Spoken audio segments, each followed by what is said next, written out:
Records obtained from the World Health Organization shows that more than 80% of the population of Africa is yet to receive a single dose of the COVID-19 vaccines.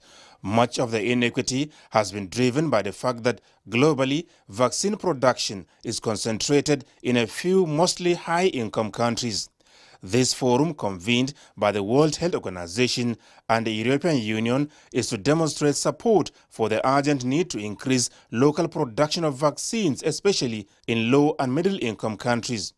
Consequently, apart from Nigeria, other African countries to benefit from this strategic investment are Egypt, Kenya, Senegal, Tunisia and South Africa. WHO will work with the companies and the government in each country to develop a roadmap for training and production based on their needs and capacities. You can count on the European Union to expand its way of working, to expand its capacity so that Africa can be a continent that develops strategic production capacities in healthcare, in vaccines. Completely a new approach towards an attitude where the sovereignty of science is protected while Africa has full access and full ownership. This is so important, of the technology and then the goods that come from that. The goal is really to make sure that the technology is transferred and dismantled and shown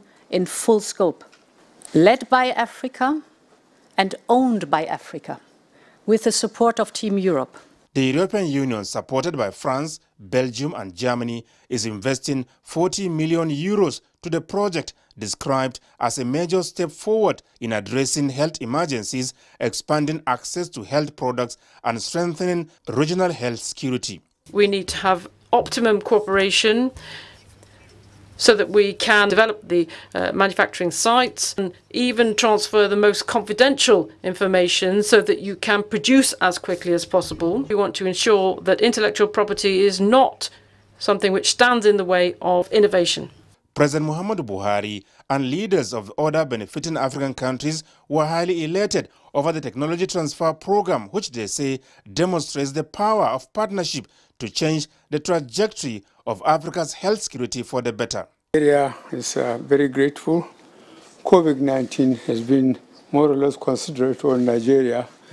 The figures that show are quite low for those infected, and we express our gratitude to the President of France, especially, for giving us a lot of the COVID vaccines, which we try very hard to make sure that the rural areas that are far and wide are reached. And we are very pleased that the amount of work being done is quite satisfactory. Leaders of the benefiting countries are optimistic that if successfully implemented, the technology transfer program will set the continent on a sustainable path of self-sufficiency in terms of vaccine supply. From Brussels, Belgium, Adamu Sambu, NTA News.